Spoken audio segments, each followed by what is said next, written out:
Hola a todos, ¿cómo están? Espero que muy bien. Y bueno, en este video vamos a ver la reacción tanto de Hildebrand como de Lucar tratando de limpiarse la cara luego de que saliera al aire la entrevista de Fernando del Rincón a Pedro Castillo, quien sí le hizo una señora entrevista, le hizo preguntas incisivas, directas, que comprometieron directamente a Pedro Castillo y lo hicieron quedar como lo que es, una bestia.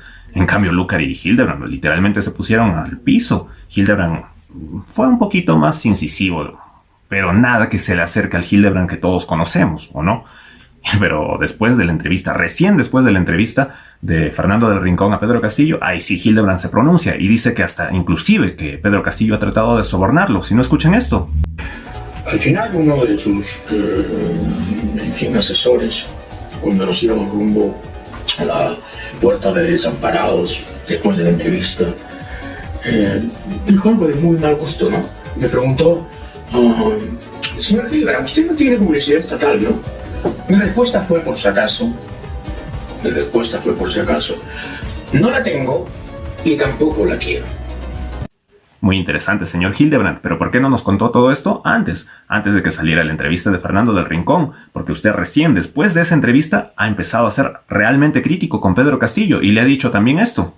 El Perú no merece que su presidente se disfrace de pobre diablo. La ignorancia puede conmover, la indignidad solo produce rechazo. Apela al pueblo, pero resulta que parte del pueblo lo ha abandonado. Y ahí están las cifras de las encuestas y el griterío que ya se escucha en calles y plazas. En todo caso, un par de libros habrían bastado para hacerles saber que buena parte del pueblo adoró a Hitler. Todo eso es cierto, pero ¿por qué recién te pronuncias, Hildebrand? ¿Has esperado a que salga esa entrevista que te ha opacado y ha mostrado quién realmente eres? Alguien que se ha echado ante Pedro Castillo y no ha sido nada incisivo, al menos nada incisivo comparado al Hildebrand que todos conocemos, ese Hildebrand de antaño que esperábamos entrevista a Pedro Castillo, pero nada que ver. Qué lamentable que a estas alturas de tu vida estés arruinando toda tu carrera por ser un cojudigno. ¿De verdad ha valido la pena? Creo que no. Y otro que realmente ha hecho el ridículo, peor todavía, y ya ni siquiera por ser cojudigno, sino por ser un vendido de la patada, es Lucar. Lo primero es el tema de Bolivia. El Perú ha tenido históricamente, y nos lo recordó Alan García cuando le dio la orden del sol a Evo Morales, que el Perú no va a ser una traba para que Bolivia logre su salida al mar. Y cuando dice no va a ser una traba es que parte de la negociación que había entre Chile y Bolivia, o lo que Bolivia pretendía, era que esa salida al mar podía incluir el uso de territorios que alguna vez fueron del Perú.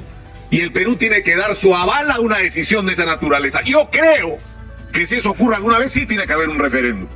Pero en ningún momento ha estado en discusión. En ningún momento ha estado en discusión que el Perú va a ceder parte de su territorio actual y que para eso hay que hacer un referéndum. Es decir, eso no está en discusión.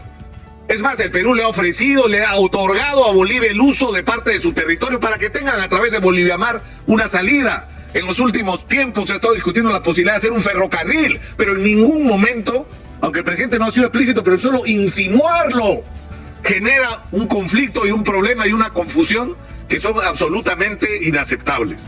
En segundo lugar, el presidente tiene que aclarar el tema de Karelyn López. A mí me dijo, Karelyn López vino a Palacio de Gobierno, yo me reuní una sola vez con ella para hablar de la pequeña empresa. Karelyn López no tiene nada que ver con la pequeña empresa. Karelyn López es una gestora de intereses de compañías y empresas que contratan con el Estado. Por lo tanto, su sola presencia en Palacio de Gobierno ya suponía un conflicto de intereses.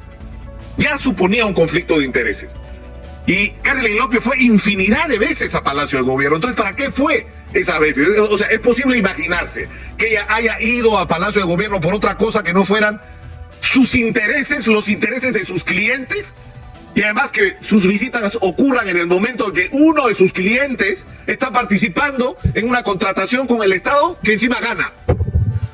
Entonces, eso se presta a suspicacias, por supuesto, y el tema tiene que ser aclarado de una manera directa, sobre todo cuando hay el ingrediente de que Karelyn López pagó o participó en la celebración de cumpleaños de la hija del presidente, que el presidente le dice, ni me enteré. Bueno, ¿qué quería Karelyn López? ¿Congraciarse con el presidente? ¿Para qué?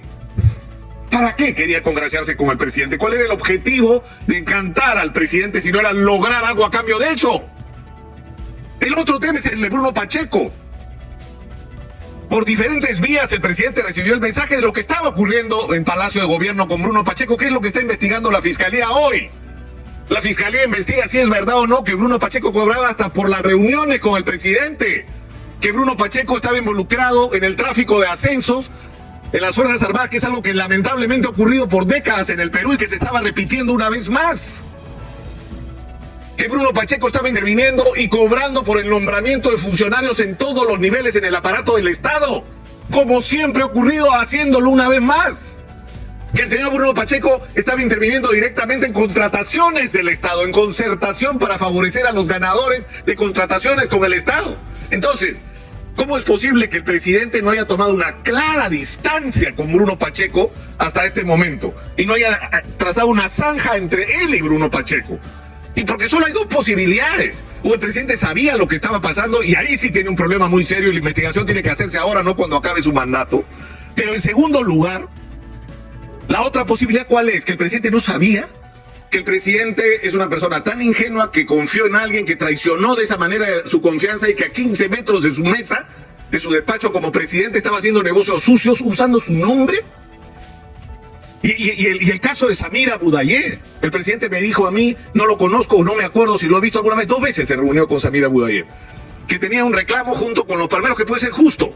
¿Por qué? Porque Petroperú no le estaba comprando a los palmeros peruanos, ¿no es cierto?, el biodiesel, y estaba adquiriendo la materia prima de otros países, de Estados Unidos primero, Argentina después, cuando se promovió que los cocaleros dejaran de serlo y se pasaran a la palma. Entonces, el primer comprador de los palmeros debería ser el Estado. El reclamo puede ser justo, pero ese no es el camino, pues. Ese no es el camino, sobre todo cuando en el momento, una vez más, que se están produciendo estas reuniones, ¿no es cierto?, Petroperú está contratando con la empresa del señor Samir Abu Dayeh. Hay una relación entre las dos cosas. La justicia lo va a tener que determinar. La justicia lo va a tener que determinar, pero lo que necesitamos es transparencia sobre eso. Al igual que Hildebrand, recién después de la entrevista de Fernando del Rincón, Lucar se da cuenta de cómo es Pedro Castillo y le entran esas preocupaciones. Qué absurdo, de verdad, si ya todos conocíamos las porquerías de Pedro Castillo y tú a la cabeza, Lucar. Así que no vengas a hacerte ahora el cojudigno, porque ni de cojudigno y mucho menos de digno tú tienes algo. Tú lo único que eres un vendido, y eso sí no puedes negarlo. Y fíjense cómo es que Lucar se justifica de no haberle preguntado nada de eso a Pedro Castillo. Ahora, estoy seguro que hay gente que está escuchando y va a decir, ya, Lucar, ¿y por qué no le preguntaste esto al presidente cuando lo tuviste al frente? ¿Saben cómo dicen los franceses? Touché, acá. Sí pues, señor, debía hacerlo. Pero les voy a explicar mis razones y ustedes pueden aceptarlas o no. Yo estaba preocupado por otra cosa. Yo estaba preocupado por el profundo fraccionamiento que hay en el Perú. Y porque si lo que tenemos al frente es un presidente comunista que nos va a llevar por el abismo de las expropiaciones, del espanto a la inversión extranjera, del partido único, de la pérdida de la democracia, y yo creo que en esa entrevista quedó claro que esto no es así. Y no, pues, faltó lo otro. ¿Qué quieren que les diga? A estas alturas, Lucar, ya no hay nada que puedas decir para limpiar tu nombre. Tú solito te has hundido, te has quitado toda la credibilidad para ponerte el sombrero de Castillo. Y estoy seguro que la mayoría de los que te sigue viendo no lo hace porque seas un buen periodista o alguien imparcial, sino que simplemente lo hacen porque les gusta verte hacer pataletas, les gusta verte romper fotos, les gusta, en pocas palabras, verte hacer el ridículo, que es lo único para lo que eres realmente bueno. Y tú siempre dices que eres la voz de los que no tienen voz, pero yo diría que tú eres la voz de los que te pagan mejor, porque eso es lo que parece. Y de igual modo Hildebrand, o incluso peor todavía, porque a pesar de ser un periodista tan reconocido, ha necesitado que venga un extranjero y le dé clases de cómo entrevistar a un presidente. ¡Qué vergüenza, de verdad! Y ya sea por cojudignos o por vendidos, pero tanto Lucar como Hildebrand están acabando de la peor forma posible su carrera. Yo la verdad que no creo que puedan levantarse de esto, porque literalmente han tocado fondo. ¿Y ustedes qué piensan? ¿Creen que alguna vez volverán a tener credibilidad? Yo la verdad que lo dudo mucho. ¿Y qué piensan de todo lo visto en el video? Los estaré leyendo en los comentarios. Y si les gustó el video, por favor suscríbanse a este canal, que es mi canal secundario. Bueno, sin más que decir, ahora sí me despido y hasta la próxima.